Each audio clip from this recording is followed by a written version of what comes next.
Ah, mais j'ai voté pour le Rassemblement national. D'accord. Voilà, parce que j'estime que tout le monde le critique, mais jusqu'à maintenant, on ne l'a pas essayé. Moi, j'ai 77 ans. J'ai connu tous les présidents de la République depuis Charles de Gaulle. Je pensais qu'avec Hollande, on avait touché le fond. Mais alors avec Macron, on est au fond du gouffre. Ce président, c'est le pire que nous ayons eu. Et nous mettre un Bayrou, cette girouette comme Premier ministre, qui n'avance pas, qui annonce, qui ne sait pas parler, c'est impensable. Impensable. Il y a eu deux partis qui sont arrivés en tête, LFI, que je n'aime pas du tout, je le reconnais, et le RN. Où y a-t-il Le nouveau un Front ministre, populaire. où y a-t-il un représentant de ces deux partis dans le gouvernement?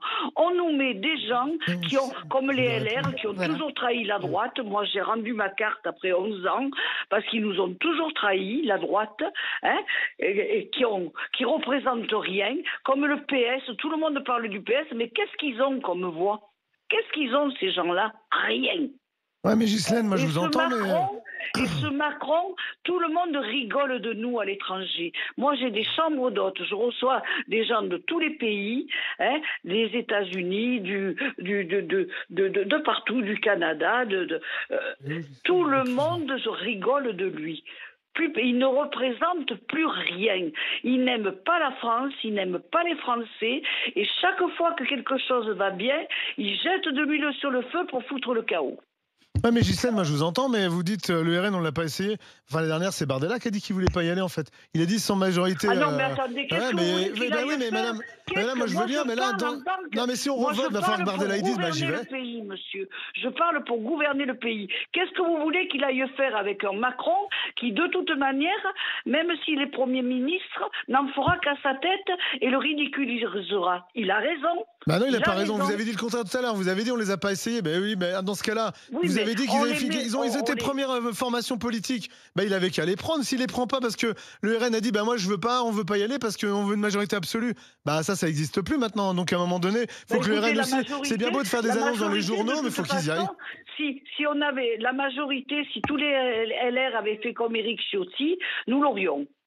Ah oui, vous êtes pour l'union des droites, vous, c'est ce que vous voulez dire, moi, je suis pour l'union des Ghislaine, aujourd'hui. Nous avons la droite la plus bête du monde. C'est-à-dire qu'aujourd'hui, la droite LR qui essaye de sauver Bayrou, qui va voter la confiance à Bayrou, pour vous, c'est insupportable, quoi, en fait, c'est ça? Ah, mais c'est insupportable. Bayrou, il a trahi, il a mangé à tous les râteliers, il a trahi tout le monde, hein, et puis... Il avait appelé à voter à gauche, bien sûr, Premier ministre, contre Sarkozy. Il est à moitié sénile. Je pense pas qu'il le soit. Je pense qu'au contraire, ça c'est votre perception, mais je pense pas qu'il soit sénile. Bien au contraire, je pense qu'il est plutôt fin, manœuvrier, stratège aujourd'hui pour essayer de se trouver une porte de sortie. Et ça, c'est pas de la sénilité, ça s'appelle de l'expérience en politique. Ouais. Après que lorsqu'il est à la télé, pour vous, il éprouve des difficultés, il soit pas charismatique, ça c'est autre chose. Mais que ce soit Julien ou que ce soit Ghislaine, ils veulent dissolution et démission. Ah oui. Mais si c'est démission présidentielle anticipée, Julien et Ghislaine, attention, parce que là, vous le voyez, vous, à l'aune de ce qui se passe aujourd'hui, mais ça peut créer un précédent incroyable dans la Ve République. C'est-à-dire que si ça se fait, le prochain président, s'il arrive à beaucoup d'impopularité, on va lui dire, mais vous n'attendez pas la fin de votre mandat, vous faites comme aura fait Emmanuel Macron, et à ce moment-là, plus aucun chef de l'État n'ira au bout de son mandat. À chaque fois, on trouvera une bonne raison de lui dire démission, Alain, faites comme a fait votre prédécesseur, quoi, tu vois. Alain, à problème... Là, ce sera compliqué de gouverner, d'avoir un pays stable. À problème exceptionnel, solution exceptionnelle.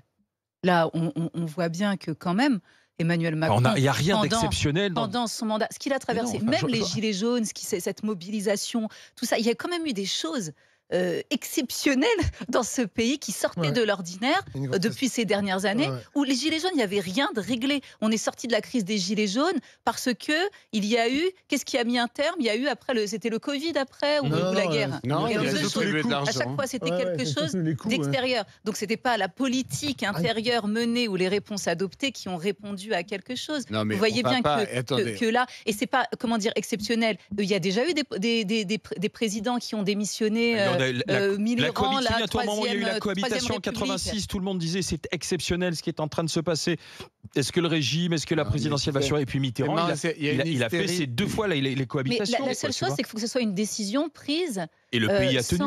Sans hystérie, justement. Et le président Macron peut très bien partir avec panache aussi, en se disant, au nom de la France, pour la France, effectivement, je canalise toutes les colères au nom de la France pour éviter une instabilité, pour pouvoir penser sur du long terme. On va faire des élections anticipées. Il pourrait très bien. Je trouverais ça plutôt. On va continuer d'en discuter. Voilà. Quelle issue pour Emmanuel Macron? Dissolution ou démission? C'est au 32-16 que ça se passe. À un moment où le président de la République, lui, il prend les Français à témoin en leur disant maintenant il faut travailler, économiser pour rembourser. Voilà ce qu'il dit aussi Emmanuel Macron, alors que François Bayrou dit c'est ou le chaos, sinon ou la responsabilité. Allez, venez continuer d'en parler avec les GG au 32-16, il est 9h20.